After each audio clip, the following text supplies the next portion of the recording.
આખું વર્ષ તમારા કસ્ટમર તમારા ક્લાયન્ટે તમારા માટે સારી એવી મહેનત કરી છે, તો હવે સમય છે એમને સારામાં સારી રિટર્ન ગિફ્ટ આપવાનો. પણ તમારી પાસે બજેટ નથી તો ચિંતા કરો માં. 70 રૂપિયાથી 3000 રૂપિયા સુધીમાં તમને કોર્પોરેટ અને યુનિક તમારા લોગો અને તમારા નામ વાળી ગિફ્ટ મળી જવાની છે.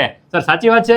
એકદમ વિજયભાઈ, તમે રાઈટ વસ્તુ કીધી. આપણી પાસે યુનિક એન્ડ ક્રિએટિવ કોન્સેપ્ટની અંદર 70 રૂપિયાથી લઈ 3000 રૂપિયા સુધીની કસ્ટમાઇઝ, પર્સનલાઇઝ અને કોર્પોરેટ ગિફ્ટ અવેલેબલ છે. તો આપણી પાસે તમને મળશે pen, keychain, wooden QR code, personalize photo અને ડાયરીમાં પણ આપણી પાસે ઘણું બધું કલેક્શન છે. Personalize diary set, wooden set અને leather bag, mobile stand, life time wooden calendar, water bottle, wooden wall art, wooden pen stand અને વુડનની ટ્રોફીનું ઘણું બધું કલેક્શન આપણી પાસે છે. આ બધી જ પ્રોડક્ટની અંદર તમને તમારા કંપનીનું નામ, કંપનીના લોગો સાથે કસ્ટમાઇઝેશન અને પર્સનલાઇઝ કરીને મળી જશે. અને હા, અમારું પોતાનું જ મેન્યુફેક્ચરિંગ હોવાથી બેસ્ટ ક્વોલિટી, ફાસ્ટ સર્વિસ અને રિઝનેબલ પ્રાઇસમાં તમને આ બધી વસ્તુ મળી જવાની છે. રવિભાઈ, સુરત સિવાયના આપણા કસ્ટમર હોય તો? અરે વિજયભાઈ, આપણે ઓલ ઓવર વર્લ્ડની અંદર સપ્લાય કરીએ છીએ પ્રોડક્ટ. તો તમે સુરતમાં હોય, ઇન્ડિયામાં ગમે ત્યાં રહેતા હોય, ઓલ ઓવર વર્લ્ડમાં ગમે ત્યાં તમે રહેતા હોય, તમારા ઓર્ડર તમે એડવાન્સમાં બુક કરજો, કેમ કે દિવાળીના બહુ ઓછો સમય બાકી રહ્યો છે. અને બીજું, આ સરનું address, contact detail, insta ID અને વેબસાઇટ ડિટેલ પણ સ્ક્રીન ઉપર દર્શાવેલી છે, તો એક કોલ કરજો, તમારા ઓર્ડર તમને ઘર સુધી મળી જવાનો છે.